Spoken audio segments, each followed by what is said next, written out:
El negocio de delivery de comida es aparentemente sencillo, agarrar comida de un lugar y llevarla a otro. Sin embargo, hacerlo a escala de millones de usuarios y restaurantes de manera rentable es muy difícil. Existen muchos detalles que pueden salir mal, como la experiencia de compra, la velocidad de entrega, la calidad de la comida, etcétera, etcétera. Y por eso requiere estrategia, procesos y tecnología. Hoy conversamos con María Pía Lindley, quien lideró el lanzamiento de Didi Food en México y es General Manager de Didi Food para Latinoamérica hispanohablante. Didi no necesita introducción, es la startup de movilidad más grande de China y en pocos años se ha posicionado como una de las líderes de nuestra región. María Pía nos dio una clase maestra sobre el negocio de delivery de comida. Hablamos de la creación del producto, los retos operativos de un marketplace, unit economics, cuál es el playbook para expandir a nuevas ciudades y las sinergias que existen entre el negocio de comida y el de taxis. También nos contó cómo fue su transición del mundo corporativo al de las startups, qué fue lo más difícil y qué le ha permitido construir una carrera tan rápido y exitosa dentro de Didi. Sé que va a sonar exagerado, pero cada minuto de esta entrevista es oro.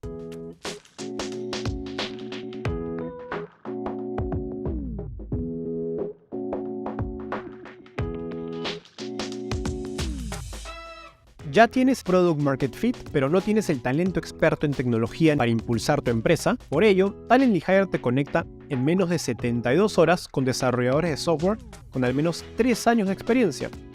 Ya son más de 160 empresas globales como Microsoft, Mercado Libre y Nubank las que contratan con Talently. Conoce más en talently.tech/hire. Hola María Pía, ¿qué tal? Bienvenida al podcast. Hola Enzo, un gusto estar aquí. Feliz. María Pía, empecemos con un poco de tu historia. Cuéntanos cómo llegaste al fascinante mundo de las startups. Sí, creo que no es una historia muy interesante, fue pura casualidad, la verdad. El reclutador que me jaló a Amazon en México, mi empresa Didi se lo jaló a él y le encargó buscar gente senior para estrategia. Él sabía que yo quería trabajar en estrategia, entonces me contactó un día y me dijo, oye, ¿te interesaría algo diferente? Y la verdad es que yo sí estaba pensando ya que quería algo diferente a Amazon en ese momento, entonces le dije, a ver, no perdamos nada con probar. Hice un poco de evidence de que Didi en China era muy grande, muy importante, qué sé yo, un poco con miedo evidentemente, porque no tenemos muchas referencias de las cosas que pasan en China y en empresas chinas, pero él me habló maravillas y yo lo conocía bastante bien, así que dije vamos a probarlo. No, honestamente no me imaginaba, pero ni remotamente lo que se venía. Buenísimo. Ahora, antes de Didi, trabajaste en corporativos en banca, telecomunicaciones y en entrevistas pasadas has hablado mucho de la importancia del alineamiento de la cultura de la empresa donde uno trabaja y lo que tú quieres, digamos, ¿no? Y la velocidad a la que tú quieres ir. ¿Qué fue lo más difícil de esta transición de trabajar en corporativos o empresas más establecidas a una startup y una empresa que está abriendo un mercado en Latinoamérica y está yendo a una velocidad súper rápida? Sí, creo que se trabaja muy diferente, ¿no? Pero lo primero que fue duro para mí fue que las cosas se hacían de un día para otro. No había nada de acá a un mes, o sea, eso no existe en el mundo de startups, ni para una semana, es mañana o pasado mañana todo. Entonces, un poco acostumbrarse a esa velocidad que implica que nada va a ser perfecto, que los formatos no existen, que no son presentaciones, ¿no? Que todo es como muy ir mientras uno va avanzando, va probando y qué sé yo. Eso fue muy duro al inicio, pero de hecho es de lo que más disfruto hoy en día, honestamente. Creo que no podría volver a trabajar en ambientes donde las cosas se tardan una semana en hacerse y mucho menos un mes. Y lo otro es un poco el tema de data, ¿no? En una empresa muy temprana, cómo está organizada la información y cómo acceder a ella y lo que se mide y no se mide es muy temprano, o sea, lo estamos inventando, con lo cual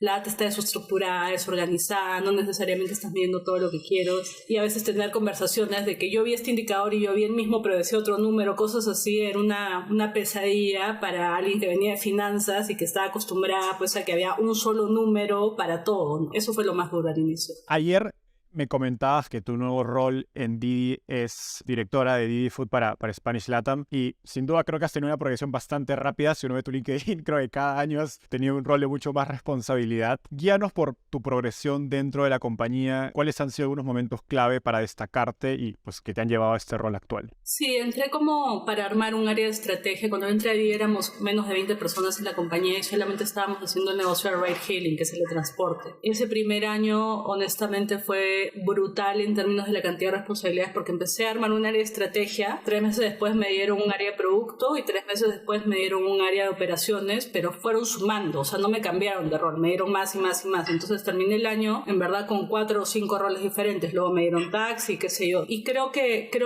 lo logré porque daba resultados, o sea, porque genuinamente pude encontrar cómo dar resultados muy temprano. Y conseguí un muy buen equipo también, lo cual era muy importante para mí en ese momento. Luego ya el siguiente año, creo que con la confianza que había generado, me metieron a este negocio nuevo que estaban lanzando, un poco contra mi voluntad, porque yo decía, y todo esto que acabo de invertir en ride hailing ya se va a perder, ¿no?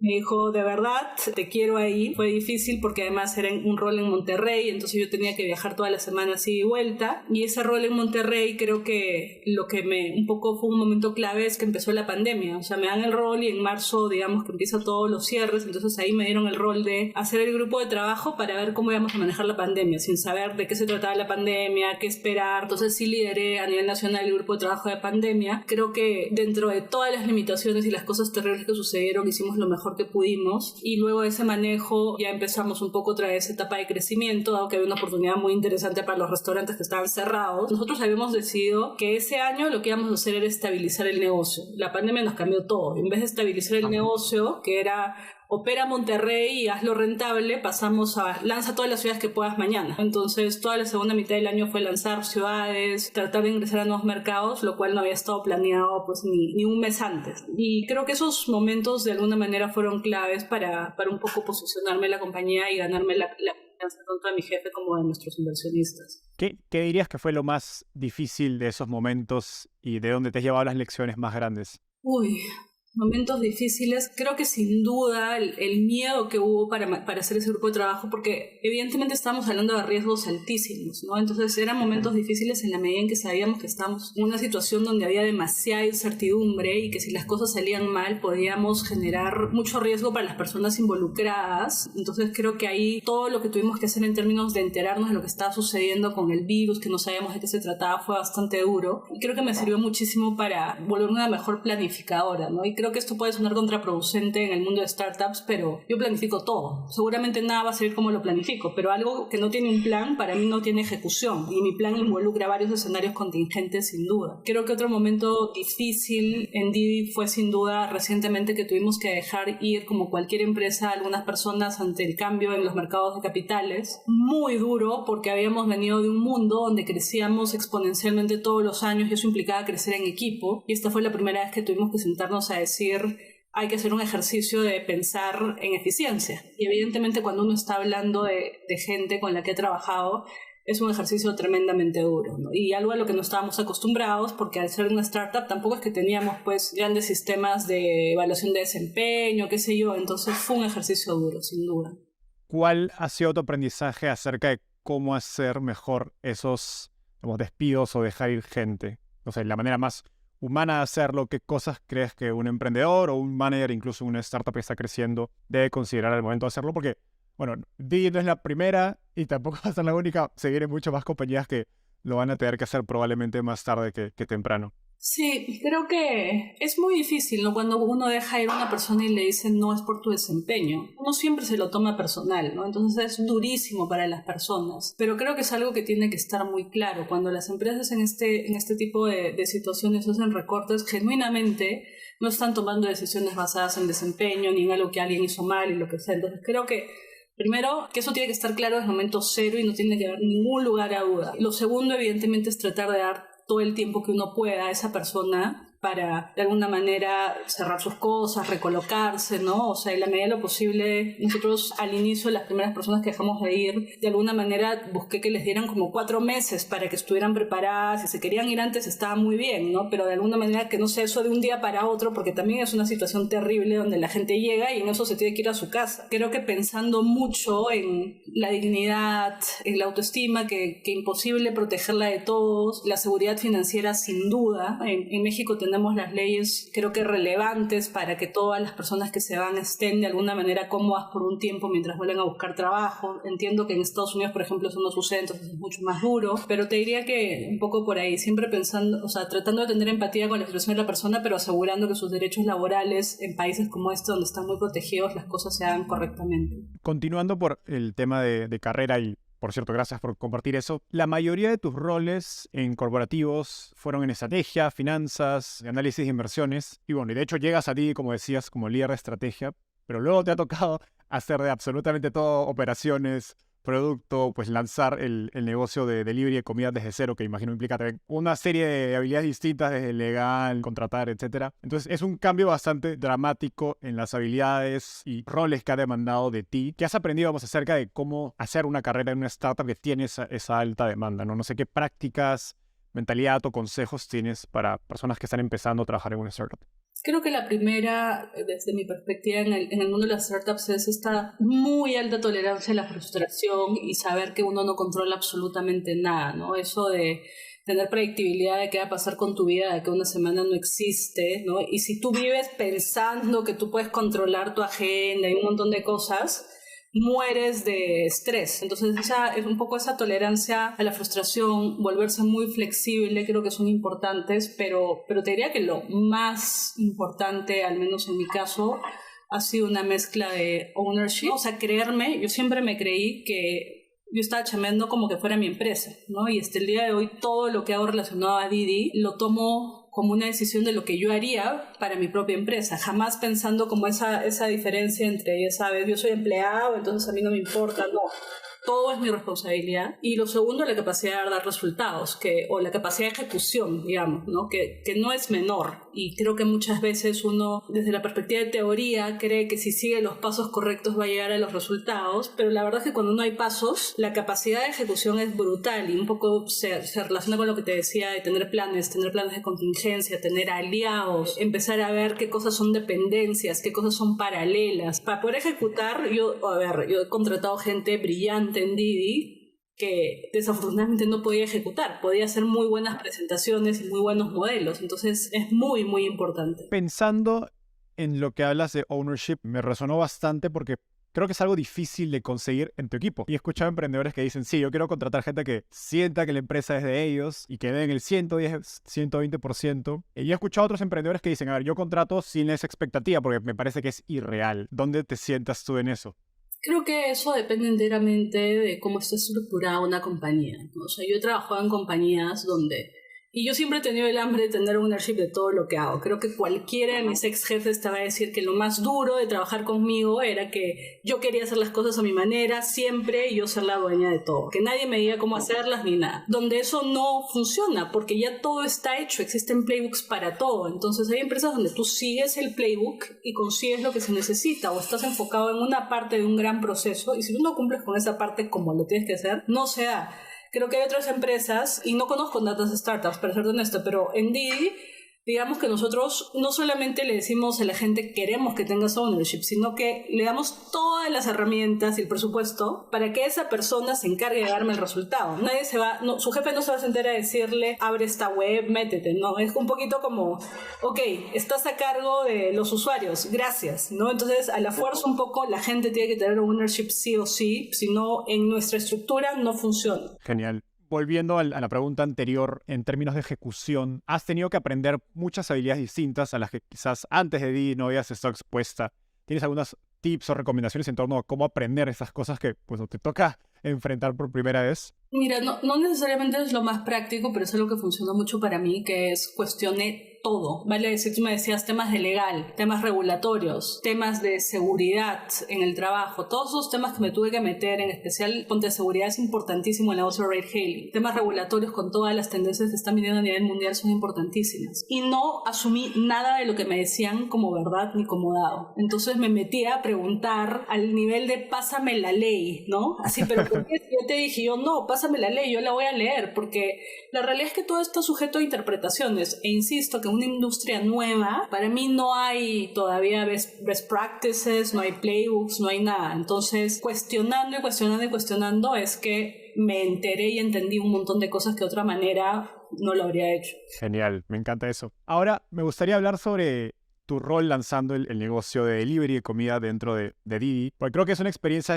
interesante lanzar una compañía o un producto dentro de una compañía existente o un negocio existente, y sobre todo considerando que pues tienes una infraestructura preexistente. Didi Food lanza cuando ya tenías Didi Ride Hailing, que es el tema de movilidad, y es diferente, por ejemplo, Rappi, ¿no? Que nace como una aplicación exclusivamente de delivery de comida y luego se expande, ¿no?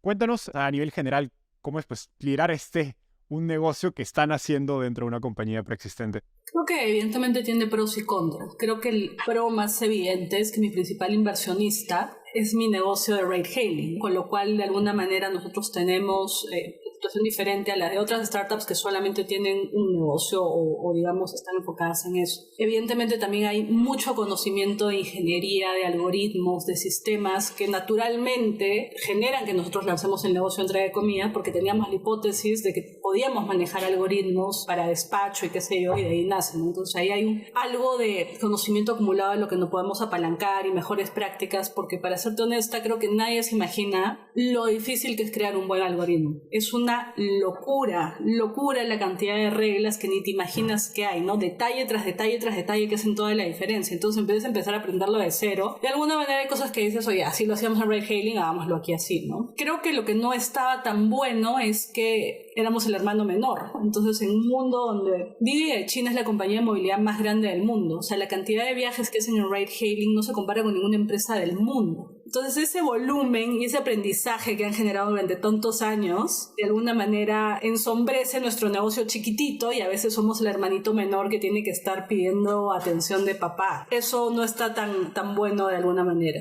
¿Qué has aprendido acerca de cómo hacer más efectivo esos pedidos o de papá o de la compañía más grande? Porque seguro hay gente que está en situaciones similares donde tiene productos que pues son productos nuevos dentro de compañías existentes y tienen que pues empujar. Y es casi como yo me imagino, como un emprendedor pidiéndole plata a un vecino o a un inversionista de, oye, inviérteme, acá hay una oportunidad interesante, ¿no? Es duro porque lo aprendes a la mala, ¿no? Lo primero es como que dices, me lo tienen que dar, porque nosotros tenemos varias áreas de servicios compartidos. Servicio de atención al cliente, recursos humanos, lo que sea, ¿no? Entonces tú dices, ya me dijeron que me lo van a ofrecer. Entonces tú lo pides y en eso te empiezan a decir, mira, ahorita no, o sí, pero te aplican exactamente lo mismo que aplican al otro negocio y tú dices, pero a mí no me sirve, yo por ejemplo no tengo conductores, no me apliques cosas de conductores, cosas menores pero que se van acumulando. Entonces, luego de darte contra la pared, lo que terminas aprendiendo es que si no está estructurado desde el inicio, vale decir, oye, está en los OKRs de ellos, ¿qué tan importante es mi negocio en sus OKRs? Hay una persona dedicada pensando en mi negocio, ¿no? Y creo que eso al final termina siendo lo más importante, que en el OKR de esas personas tenga un peso relevante, pero lo segundo es que hay una persona que esté a cargo de eso y no simplemente sea todos hacemos todo, porque la verdad es que la gente no opera así. Entonces, si yo tengo un negocio que cuidar que me da pues el 90% del revenue y tú me das 10%, por mucho que yo sea buena gente, no le voy a dedicar la misma cantidad de tiempo. Para eso mejor dediquemos un equipo, así sea más chiquito, pero que solamente piense en mi negocio. Entonces, esos han sido aprendizajes que hemos tenido después de sufrir y sufrir mucho. Me imagino. Y es fascinante porque creo que este tipo de dinámicas que nos explicas son las que también se enfrentan incluso corporativos, ¿no? Cuando tratan de lanzar productos digitales o nuevas propuestas más innovadoras y pues tienen este dilema del innovador donde pues el negocio grande no le da tanta atención por más de que haya la voluntad de hacer algo diferente. Ahora, una de las características de negocio más peculiares de los marketplaces es el trade-off entre a quién haces más feliz si la demanda a la oferta. Creo que el ejemplo típico es de Amazon, de hecho estuviste, donde creo que los consumidores amamos Amazon, pero muchos proveedores no necesariamente aman Amazon. Y bueno, Didi Food en particular es un free-sided marketplace, o sea, tienes tres lados, tienes usuarios, restaurantes y repartidores. ¿Cuáles dirías que son los retos más complicados de operar un marketplace de este tipo? Mira, creo que lo más complejo sin duda es efectivamente que nosotros además operamos en tiempo real, que eso complica todo, ¿no? Porque un Amazon de alguna manera te hace una promesa y qué sé yo, pero el operar en tiempo real y con comida... Menos margen de error. Tremendo, ¿no? O sea, o te odian o ni siquiera es que te amen, simplemente son indiferentes, pero cuando te metes con la comida de la gente te pueden odiar. Y la realidad es que sí, tenemos tres partes en el negocio, pero tenemos un cliente. y el cliente es quien hace el pedido.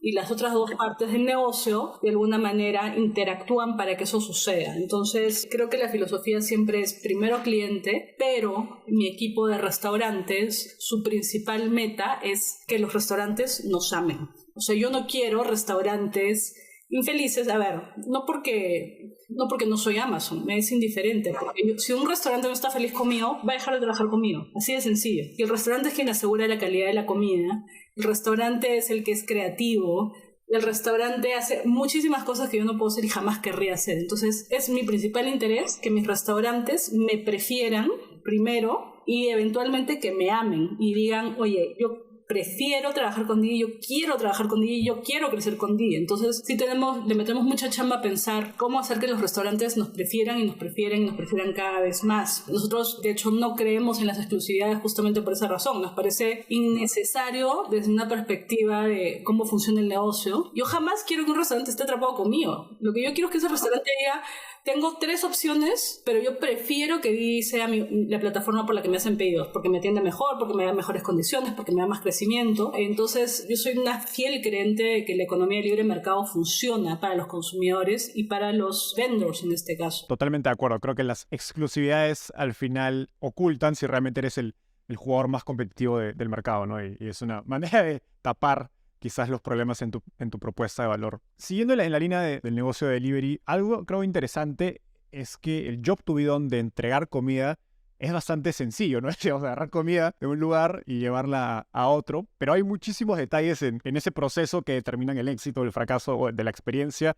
Tienes, bueno, la velocidad de entrega, la variedad de la comida, etcétera. Y pues hay muchos competidores, como hay, creo que en particular 2 grandes que están bien financiados, también y compiten con ustedes. Mientras construyes, digamos, el producto, empiezan a pensar y lanzar Didi Food, ¿cómo pensabas y elegías? Porque de todas estas dimensiones que determinan una buena experiencia, ¿en cuál me quiero enfocar, no? ¿Cuáles son importantes para ganar? Mira, nuestro entendimiento hasta este momento, y sigo diciendo hasta este momento porque ha evolucionado todos los años, hemos cambiado de opinión varias veces, es que en nuestro negocio la selección es lo más importante. O sea, si el consumidor entra a mi plataforma y no encuentra lo que quiere, no va a volver a entrar.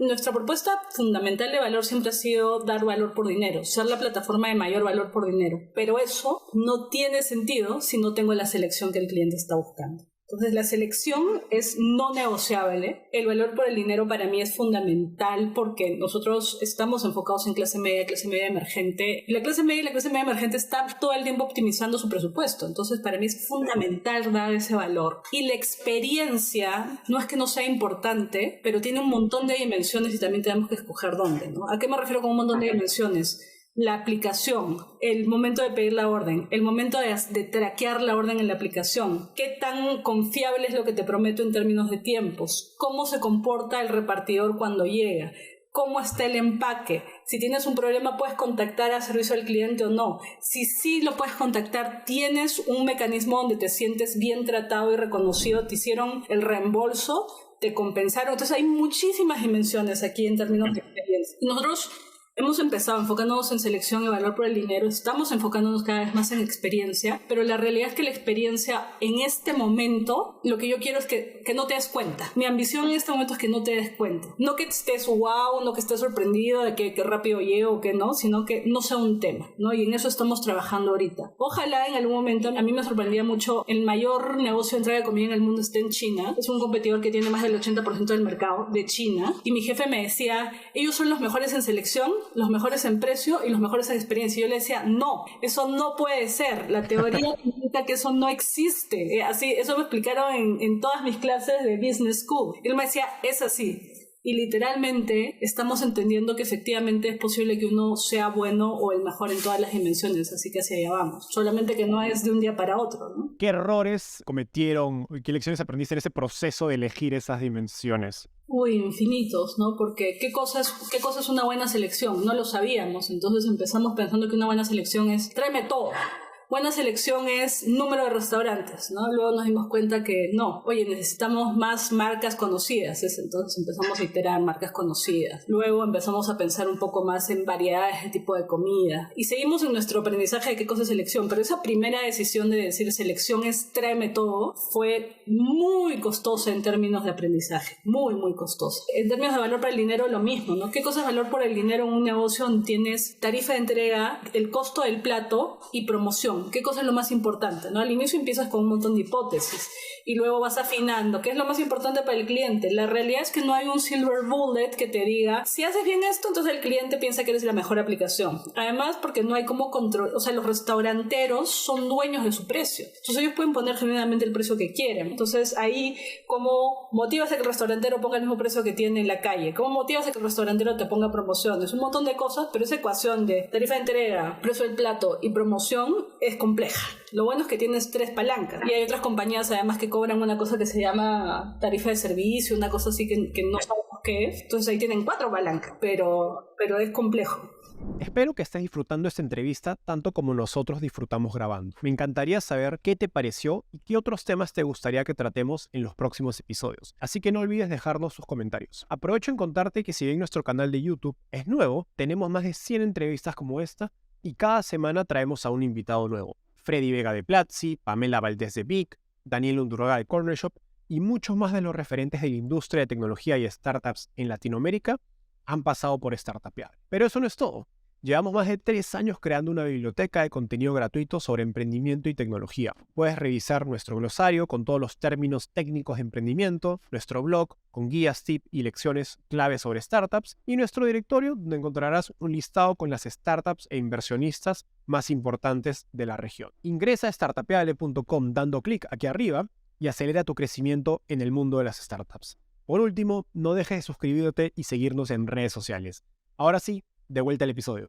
Hablando de estas dimensiones del producto y la experiencia de Didi, me parece interesante pensar en, ¿cuáles son esas donde tienes sinergias del negocio de transporte, ¿no? Que te pueden ayudar y puedes apalancar para hacer más fuerte cada una de esas dimensiones? ¿Cuáles fueron, los beneficios de la escala existente que Didi tenía en el lado de transporte para el negocio nuevo, ¿no? Indudablemente los usuarios. Indudablemente. Poder primero acercarme a esos usuarios que yo ya sabía que tenía, en vez de empezar desde cero. Teníamos una base de usuarios brutal que crece todos los días. Entonces, eso yo creo que es el activo más importante que tenemos. ¿Alguno de esos activos existentes te jugaron en contra? Creo que el tema de la marca y la reputación siempre es importante, ¿no? Al final somos la misma marca. Si seamos 2 empresas diferentes, tenemos la misma marca. Y sí nos ha pasado a veces en algunas ciudades donde ha habido muy desafortunados incidentes. En México hace poco, o el año pasado, hubo incidentes terribles, si mal no recuerdo, en Monterrey, de una niña que desapareció, que había tomado un servicio de ride-hailing, que creo que ni siquiera era de Didi, pero se golpea a la industria de ride-hailing de inmediato.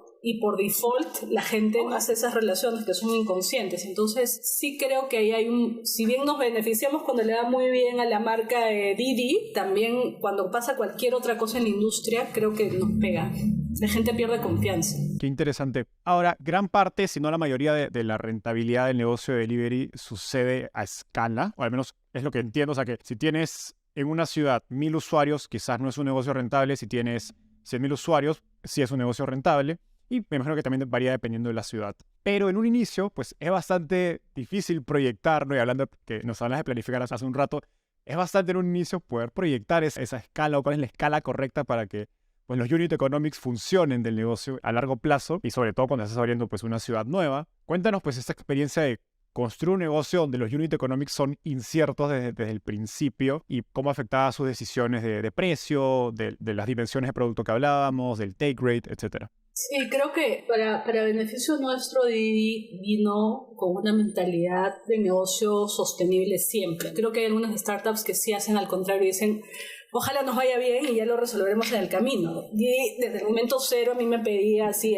proyéctame el unit economics y explícame línea por línea por qué lo vas a lograr, ¿no? Entonces sí le metimos mucha chamba. Y hay muchos levers, ¿no? O sea, ¿sabes? Tenemos comisiones que se cobran en los restaurantes, tenemos la tarifa de servicio que se cobra a los usuarios. También nosotros damos muchísimo subsidio en los descuentos. Entonces, momento inicial tomamos precios de mercado acomodados, vale decir, la comisión la tomamos con un precio de mercado dada. La tarifa de servicio en muchas ciudades donde entramos, si bien la ponemos menor, luego sabemos que esa es como un poco la tarifa de mercado hacia donde tenemos que tender. Jamás vamos a poder tener una tarifa superior a esa. Entonces, tú tienes techos que ya están dados por tarifa de mercado. El costo de los repartidores es la mayor tarifa de mercado que tienes. O sea, tú jamás vas a poder, o sea, tienes que tomar eso como que es una realidad porque ya existe. Pensando más que nada en los ingresos por hora que los ingresos por orden. Pero ahí hay varias cosas que maximizar, porque por ejemplo en el caso de los repartidores donde tú estás pagando precio de mercado, la realidad es que si tienes más órdenes por hora, te permite que el unit economics mejore, porque el repartidor toma decisiones de ingreso por hora, ¿no? Si tú tienes un reparto por hora versus 5 repartos por hora, el repartidor va a ganar lo mismo, tiene que ganar lo mismo, pero como compañía el costo por orden cambia de manera radical, ¿no? Entonces empezamos a jugar con los escenarios de órdenes por hora, en qué momento sinceramos y subimos la tarifa de entrega para que estemos al menos igual que el mercado, en qué momento empezamos a bajar nuestro subsidio de descuentos, que es muy significativo, temas de marketing que al inicio cuando lanzas son muy caros, luego se hacen más baratos, tomar decisiones de si es marketing offline o online, ¿no? Entonces sí hay, siempre le digo a mi jefe, ¿no? Hay 1.000.000 de escenarios posibles donde yo te voy a llegar al presupuesto. Y es combino y lo juego, ¿no? Entonces, sí, el Unit Economics estaba pensado. Evidentemente no nos salió a la primera, pero como te digo, la ventaja es que tenemos 20 líneas que podemos ir ajustando de a poquito para ver hacia dónde vamos. Fascinante, no me quiero imaginar esa hoja de Excel del modelo de la Unit Economics que parece que debe tener miles de líneas para proyectarlo. Ahora, hablemos de expansión y operaciones, que ha sido el rol que te ha tocado hacer lanzando el negocio y abriendo en Ciudad de México, Monterrey, y bueno, decenas o cientos de ciudades en Latinoamérica. ¿Qué has aprendido acerca de cómo lanzar bien una nueva ciudad? Imagino que entre la primera que abriste y la última que has abierto, no sé, en las últimas semanas, debe haber habido muchos aprendizajes, ¿no? Y no sé, ¿qué fue lo que más mejoró en su capacidad de abrir ciudades y cómo se ha ido viendo ese playbook de abrir ciudades? Mira, creo que un poco se remonta a las primeras preguntas que me hacías de aprendizaje. No pare, todos los días estamos descubriendo algo nuevo. Decimos, ahora sí, ¿no? Y ahora sí. Te voy a decir los 2 aprendizajes más recientes porque los hemos hablado la semana pasada, pero hay cientos. El primero es tomar la decisión de abrir,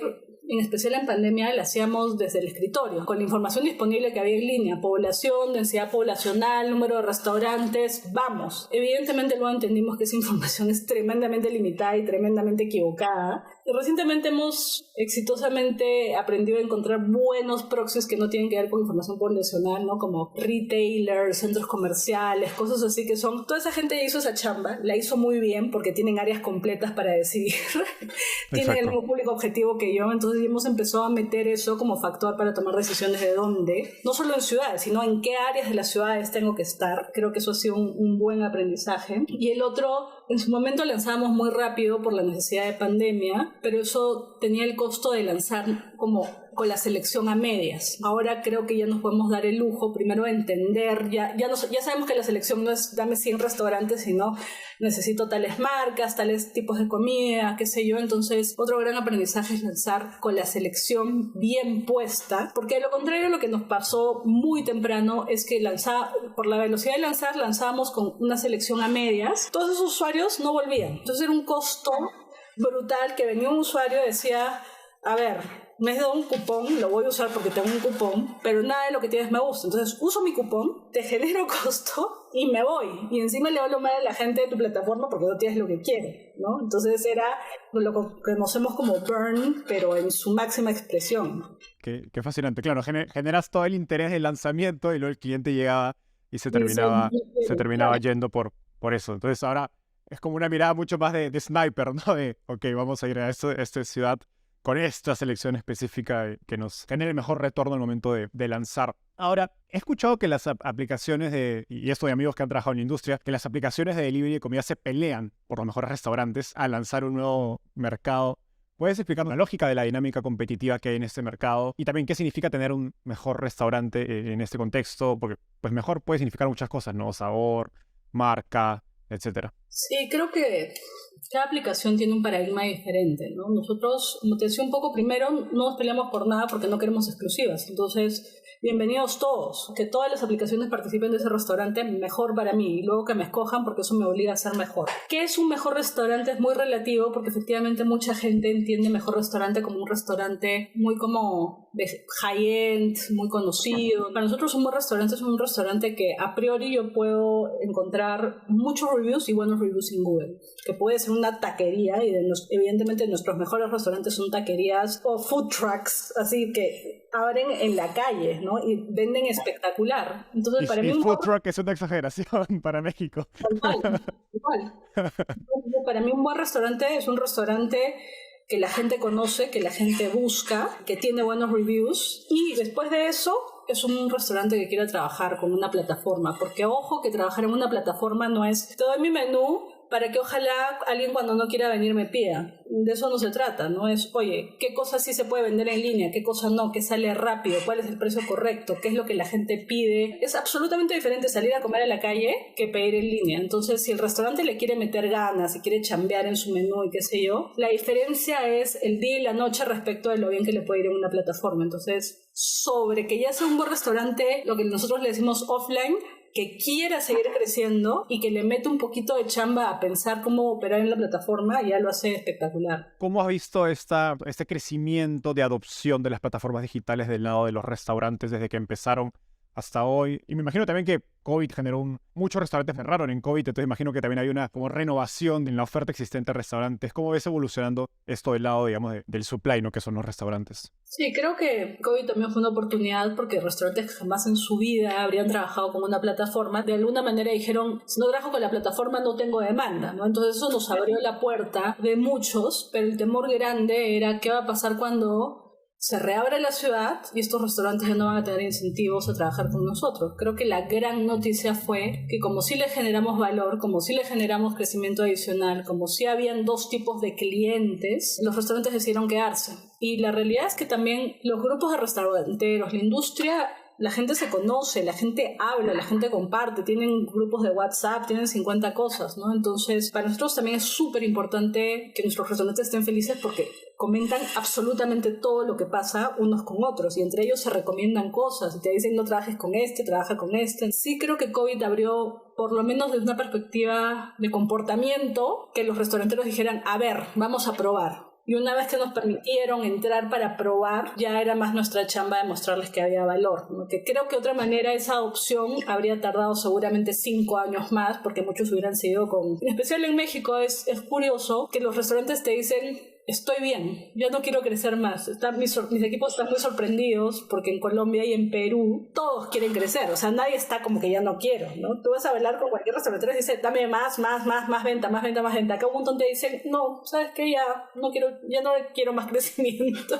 Fascinante esos cambios culturales. Ahora, hablando de esto que mencionabas, de lo conectado que está, digamos, la misma industria restaurantera, una característica importante de los marketplaces que son exitosos y agarran escala y se vuelven rentables es la fragmentación, digamos, de la base de los proveedores, que en tu caso son los restaurantes. Otro ejemplo típico es los taxis. Pero en restaurantes, pues también tienes jugadores pues muy grandes, ¿no? Como un McDonald's, por ejemplo, ¿no? Que tienen una marca muy importante, atraen su propia demanda y también tienen mucho más poder de negociación versus una taquería de barrio, pues obviamente es muy conocida, pero dentro de un segmento de mercado más pequeño y una geografía limitada. ¿Qué has aprendido sobre pues, tratar con restaurantes que hacen fit con esas dos categorías de proveedor, ¿no? Y también en un mercado ideal, ¿cuál es el balance correcto entre ambos proveedores, ¿no? Es mejor tener unos poquitos grandes y muchísimos chiquitos. ¿Cómo piensas sobre eso? Tal vez dos analogías diferentes funcionen, ¿no? Creo que pensando, además, habiendo yo trabajado en banca, es como la banca corporativa y la banca personas, ni siquiera MIPE, ¿no? Porque, digamos, las grandes marcas son corporaciones y se toman decisiones como en cualquier corporación, en comités, ¿no? Tienes director de marketing, director de finanzas, director de ventas, cada quien hace algo diferente y tienes que operar como ellos operan y hablar con las personas que toman las decisiones que tú necesitas. En un restaurante, en una taquería, en un restaurante de la calle, ni siquiera se lleva muchas veces como una pequeña empresa. Es una persona que toma todas las decisiones y muchas veces con muchas ganas de crecer y hacer las cosas muy bien, pero no con tanto conocimiento del mundo de los negocios. Entonces es fundamental el trato diferente. Tenemos servicios de atención totalmente diferentes y las necesidades son diferentes, ¿no? Un McDonald's jamás me va a pedir que yo haga algo de marketing.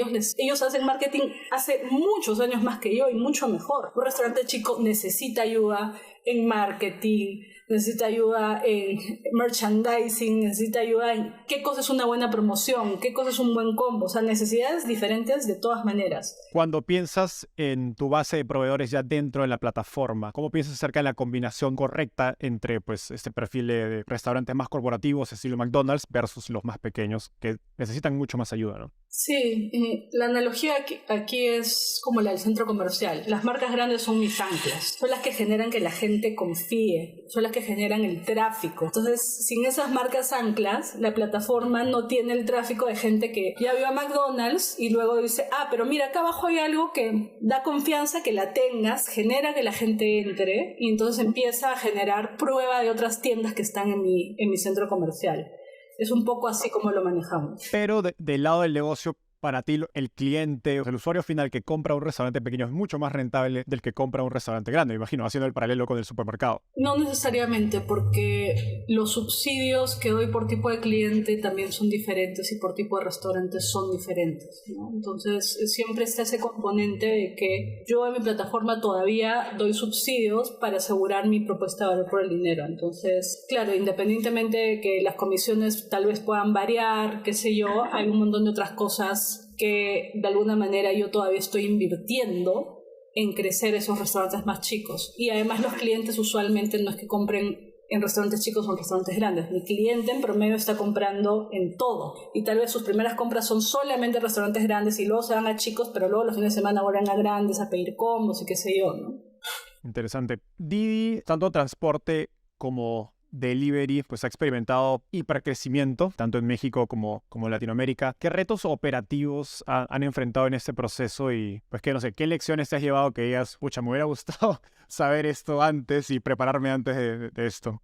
Retos operativos, todos los que te puedas imaginar hemos enfrentado, pero creo que el más duro es que no teníamos, porque creamos nuestras propias herramientas, ¿no? No es que existían herramientas, entonces las herramientas, lo que se conoce muchas veces como CRMs, ¿no? Nosotros hemos creado nuestros CRMs desde cero y cuando teníamos una ciudad era facilísimo hacer un montón de cosas manualmente. Y de ahí un día nos despertamos y teníamos 80 ciudades y al tener equipos con mucho ownership, nunca me dijeron que estaban haciendo todo manual y trabajando pues horas sin parar haciendo programaciones manuales porque nuestros sistemas no estaban preparados para subir cosas al por mayor o poner reglas que dijeran si la ciudad es tal, hace esto, si la ciudad es tal, hace esto. Entonces ciudad por ciudad tenían que hacer todo manual y creo que eso ha sido algo que nos ha costado muchísimo ya a posteriori, pero claro, siempre les digo, ¿por qué no me decían que el sistema no daba? O sea, ¿cuántos practicantes, cuánta gente han tenido simplemente llenando información en casillas? No, porque lo queríamos hacer, lo queríamos sacar adelante y yo, pero ¿hasta cuándo? O sea,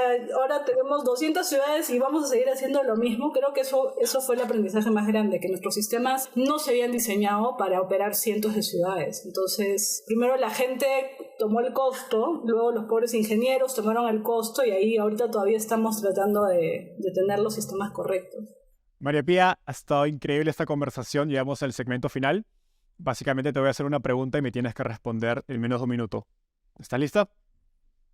Imagina que vas a trabajar en una startup por primera vez. ¿Cuál sería el principal consejo que te darías? No puedes controlar nada, disfrútalo. Disfruta la velocidad porque nada vas a poder controlarlo. Súbete a la montaña rusa y ya está. Solo ponte como cinturón y olvídate. ¿Cuál ha sido el libro más influyente en tu camino por el mundo de las startups? Ay, no sé si por el mundo de las startups, pero justo el otro día estaba hablando con mi equipo y les estaba recomendando 2 libros que están bastante buenos para lo que estamos viviendo hoy en día. Uno de los mejores libros que he leído en mi vida se llama Difficult Conversations, porque es un libro de negociación en realidad, ¿no? Y te hace entender muchas cosas del comportamiento que usualmente uno no piensa. Y la otra, que es difícil porque nosotros tenemos más de 60 nacionalidades en Didi, pero además el grueso de nuestro trabajo es con gente de China, que culturalmente es diferente, en idioma es diferente, entonces la probabilidad de tener malos entendidos es muy grande. Y este libro se llama Made to Stick, que es un libro de cómo comunicar de manera efectiva. Es bueno porque además es cero conceptual, es súper directo, ¿no? Pero creo que esos 2 libros, recientemente hay uno que se llama Nudge, que es de economía del comportamiento, que habla de cómo un poco empujar a los consumidores a ciertos comportamientos que también me parece fundamental, pero específico al mundo de startups, creo que leo más respecto de cómo la gente se comporta que otra cosa. Nos acabas de dar las recomendaciones más originales del libro de todo el podcast. Nunca había escuchado esos tres, así que genial. Finalmente, ¿qué te gustaría cambiar del mundo de las startups en Latinoamérica? Creo que lo que quería cambiar se cambió solo, ¿no? Que era un poco este exceso de financiamiento, un montón de cosas que generaba que hubiera competencia que no tenía ningún racional. Muy difícil competir cuando alguien regala dinero. Muy difícil. O sea, cuando las empresas no se portan como empresas porque el financiamiento es casi que ilimitado en su momento, ya los equilibrios se destruyen. Y eso lo vi muy duro porque además, claro, la gente se beneficia, ¿no? Todo el mundo quiere aprovechar el dinero gratis. Eso te pega a ti como empresa desde la perspectiva de crecimiento porque prefiero agarrar una súper oferta que lo que tú me estás dando, y evidentemente es súper dañino para los inversionistas. Entonces, de alguna manera creo que con todo lo que ha pasado, la disciplina natural de cómo debería una empresa eventualmente ser rentable ayuda al resto de jugadores a que no haya comportamientos locos ni irracionales y que todos podamos competir en reglas más o menos estándares de cómo funcionan los negocios. Total, se acabaron los esteroides en la carrera deportiva y ahora importa más el deporte en sí mismo que las sustancias artificiales. María Pía, eso fue todo por hoy. Ha sido un gustazo conversar contigo. Gracias por compartir tanto conocimiento sobre el mundo de, creo que marketplaces y aplicaciones de delivery. Está increíble. Gracias, nos vemos. Gracias por llegar hasta el final. No olvides suscribirte dándole clic aquí. Cada semana tenemos nuevos episodios y si quieres seguir aprendiendo ahora, mira esta entrevista que estoy seguro que te gustará. No olvides que en Startupeable llevamos más de 3 años creando contenido gratuito sobre emprendimiento y tecnología. Puedes revisar nuestro blog, glosario y directorio dando clic aquí.